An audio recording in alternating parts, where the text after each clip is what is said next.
we are starting a chapter evolution of 12th class. How did life first appear? This one of the biggest and hardest historical question in biology. The earth could not support life when it first formed.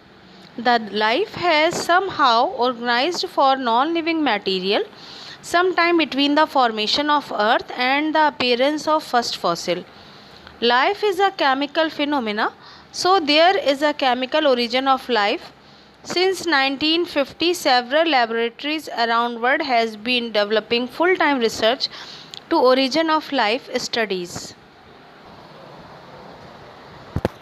Life is the power that an organism possesses to maintain and reproduce itself. The origin of life is considered a unique event in the history of universe. The origin of life has been the most puzzling problem for biologists since the ages. They have tried to answer the question that in which form the life originated on this earth. There are several diverse views regarding this origin of earth and indeed the universe. So now I am talking about origin of life on earth, the theory of spontaneous generation, that is abiogenesis or autogenesis theory. This theory was prevalent in ancient Chinese, Babylonian and Egyptian civilization as an alternative to theory of special creation. तो पहले ऐसे समझता था कि God ने, समझा जाता था कि गॉड ने सब चीज़ों को बनाया है और बाइबल में लिखा भी हुआ है कि लाइफ इसी तरीके से अर्थ पे आई है with which it coexisted. According to theory of spontaneous generation means according to the theory of abiogenesis or autogenesis theory, life has originated from non-living organic matter means abiogenetically. तो आज हम ऐसा समझते हैं कि जो लाइफ आई है वो नॉन लिविंग चीज़ों से आई है, that is without the intervention of living things. Greek philosopher Anaximander maintained that plants and animals were formed from inorganic substances. Epicurus advocated the origin of worms and several other animals from the soil or manure by the action of worm of the sun and air. Aristotle, often hailed as the founder of biology, believed that life arose spontaneously. तो Aristotle का मानना था कि life जो है वो spontaneously उसका production हो गया है.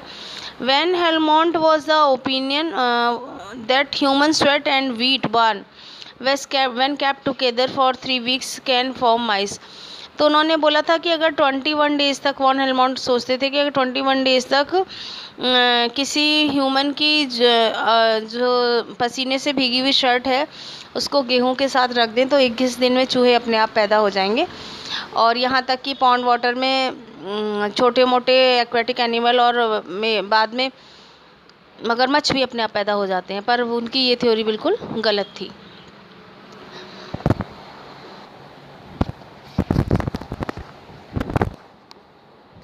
From ancient time, people commonly thought that the life arose repeatedly by spontaneous generation from non-living material in addition to parental reproduction. For example, frog appeared to arise from damp earth, mice from putrefied matter, insect from dew, and maggots from decaying meat. Warmth, moisture, sunlight, and even straight often were maintained as factors that encouraged spontaneous generation of living organisms. The Belgian plant naturalist Jean-Baptiste von Helmont stated that young mice could arise from a handful of wheat grains when these are put in a dark cupboard along with a moist dirty shirt in 3 weeks. Now I am talking about theory of biogenesis. Theory of spontaneous generation of life was attacked by the Italian physician and post Francesco Redi, Italian investigator Abbe Lazzaro Spangeli, and the French microbiologist Louis Pasteur. All these scientists supported biogenesis and proved that new organisms can form only from pre-existing ones. तो इनका मानना था कि जो पिछली पीढ़ी है उसी से अगली पीढ़ी आती है, नई जनरेशन अपने आप प्रकट नहीं होती है। In 1668, the Italian physician Francisco Redi was the first to discard spontaneous generation of life. He cooked some fish so that no organisms were left alive and placed them in 3 jars. तो Redi ने एक experiment किया. Francisco Redi placed fresh meat in each of 2 different jars. One jar was left open, the other was covered with a cloth. Days later, the open jar contained maggots, whereas the covered jar contained no maggots. He did note that maggots were found on the top of the cloth that covered the jar. From this, it was clear the maggots came from fly eggs and thereby disproving the abiogenesis theory. तो उन्होंने कुछ fish को cook किया और जिसमें कोई organism ज़िंदा नहीं बचे थे और उनको फिर 3 जार में रखा. एक जार को उन्होंने अनकवर्ड रखा, ढका नहीं था, खुला छोड़ दिया. सेकंड को कवर किया फाइन मुस्लिन क्लॉथ से और थर्ड जार को पार्चमेंट पेपर से कवर किया. कुछ दिनों बाद मैगट उन्हें दिखे केवल फर्स्ट जार में, लेकिन बाकी के 2 जार में नहीं मिले. इससे उन्होंने कंक्लूज़न निकाला कि जो फ्लाइज हैं वो एग अपने अंडे तभी दे पाती हैं जब जार खुला होता है. ही thus disproved spontaneous generation of maggots. फिर उसके बाद एक और एक्सपेरिमेंट आया, स्पेंजली का experiment. Spallanzani constructed his own experiment by placing broth in each of 2 separate bottles, boiling the broth in both bottle, them sealing one bottle and leaving the other open. Days later, the unsealed bottle was teeming with small living things that he could observe more clearly with the newly invented microscope. The sealed bottle showed no signs of life.